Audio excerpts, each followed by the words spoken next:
In today's video, I'm going to share with you what a browser is, which one you should be using, and what's the difference between them. Today, we're going to talk about browsers. And I get so many questions about this as I'm working with my clients every week. People ask me, well, what is a browser? How is it different from this one? Which one should I use? Why do I even need it? And so that's exactly what we're going to be talking about today. I'm going to go ahead and share my screen with you and we can hop right into it. And any minute now. There we go.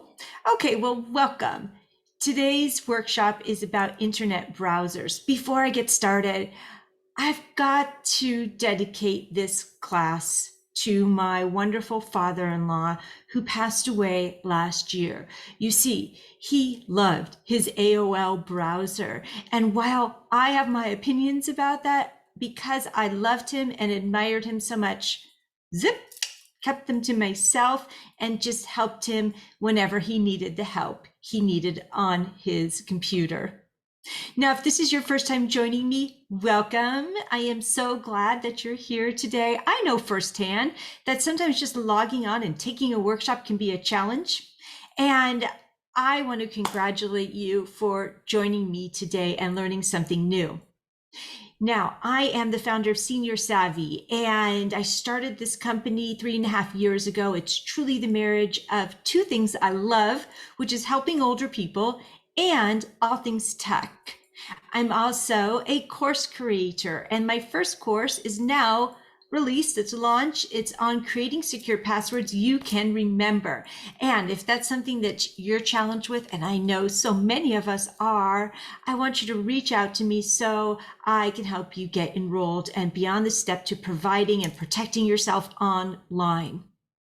I'm also the daughter of many. You see, so many of my clients, they're like my adopted parents and I adore them. I'm Steve's wife and I've got two kiddos. And when I'm not teaching these classes, you know what I'm doing? I am driving around. Two kids, two schools, two releases. Holy moly, I'm in the thick of it. So first, let's start with what is a browser? People ask me this all the time, and they don't really know the distinction about what's a browser and what's a search engine. So a browser is the software you choose to view the internet.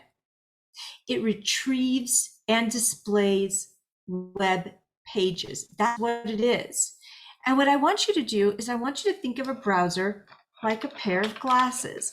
Okay, I have been wearing glasses since I was 12 years old, all right? And so I know this thing about glasses. There is a pair of glasses for every situation in every environment, right? And so I recently have these glasses. I almost never wear them when I'm on the computer. I find that the computer is just the right distance for me to be able to see everything. But you know what? When I'm driving, oh boy, do I need to wear a pair of glasses. It's the distance, it's the lights that get to me. So I do wear glasses while I'm driving. These are my driving glasses. But I also have these sunglasses and like them. They're prescriptions. I have a lens in them. I love these. I wear them all the time. I keep them in my car. And these are my sunglasses that I wear. However, there are times when I'm doing something a little more rugged, something that requires a sturdier frame.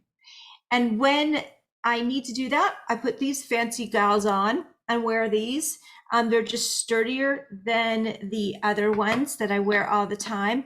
And I've actually busted these before wearing them hiking, so that will not be happening again.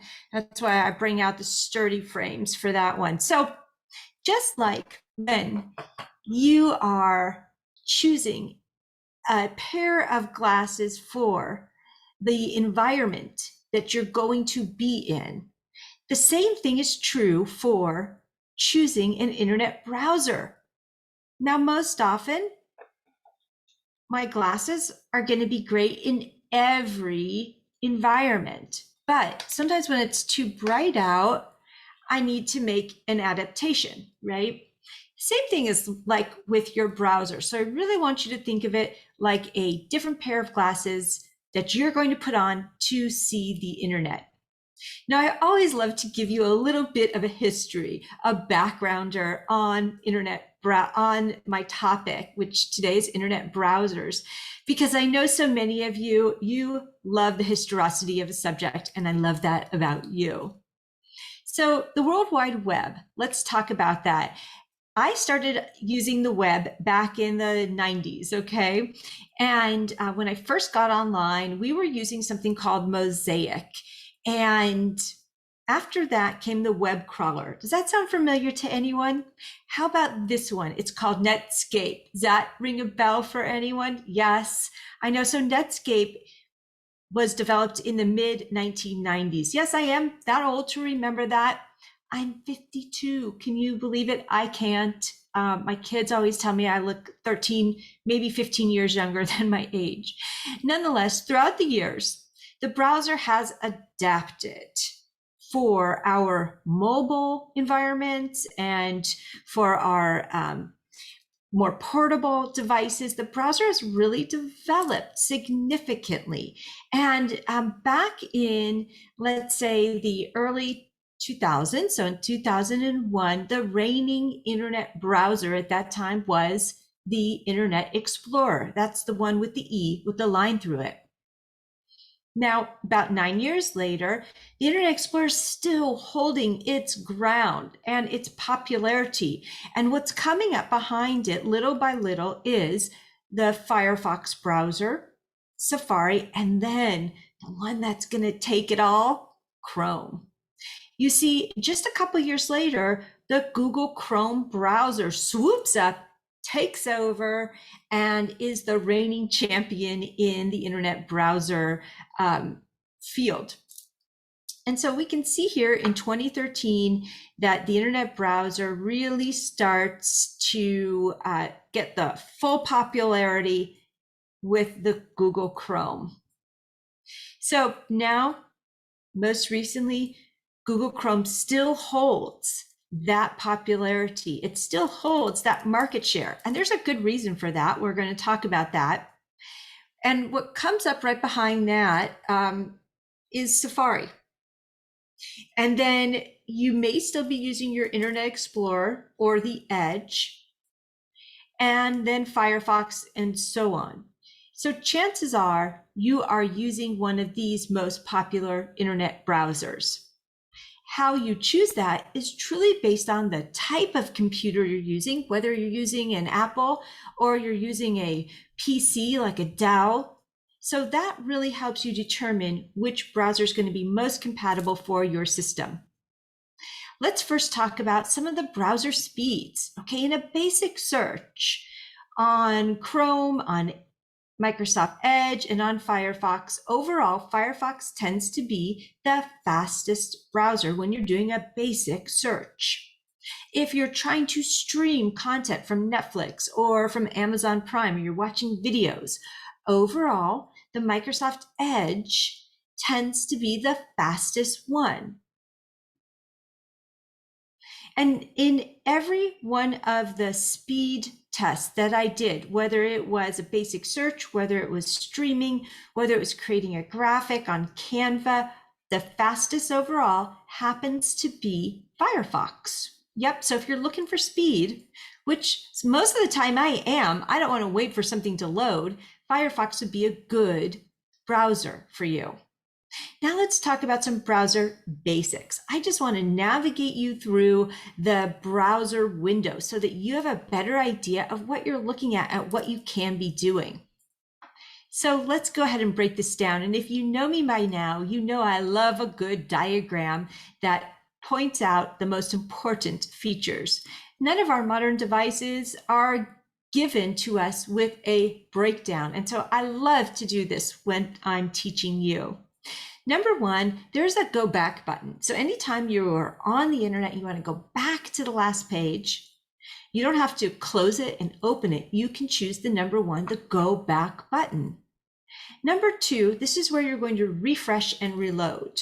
Now, I'm sure you've been on a website before. Maybe it's a Ticketmaster, maybe it's on your bank account, and maybe someone told you over the phone, go ahead and refresh and reload that page. That pushes and brings in the newer information so that you can see exactly what's happening in real time. So you're going to want to go ahead and click on that refresh and reload button. Number three, I hope this one's a game changer for you because I've noticed many of my clients don't realize that they can add a tab to their browsing window. So let's break this down. Typically, what happens is, let's just say that you're on the internet, you're checking your email, and then you want to go look at the Nordstrom website, or you want to go to Amazon. I want to show you that you don't have to close the whole thing out. You can just add a tab, and usually there's a little plus sign up there. You can click on that and go to the next website that you want to browse while still having open that initial email tab, for instance. So you can add a tab, add a tab, add a tab, add as many tabs as you want. There's no cost, but it helps you to multitask and use the browser fluently without having to close it and open it back up again. Now, number four, this one's called the location bar. And did you know you don't have to type in that whole www anymore or the HTTP? You can just type in Amazon. You don't have to type in the .com. You can just type in Gmail. You don't have to type in http://www. You don't have to. You can just put the website name in there, and the website knows that this is what it is you're looking for.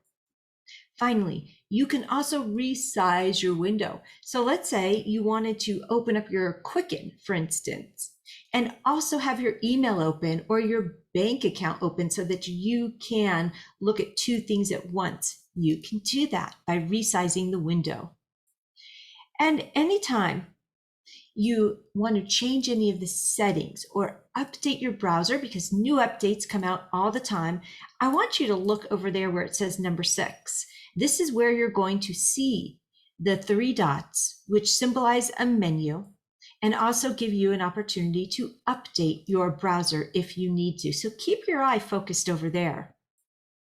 Now I want to impart a little bit of advice to you. Just like you have several pairs of glasses, one for reading, one for being outside, one for at night.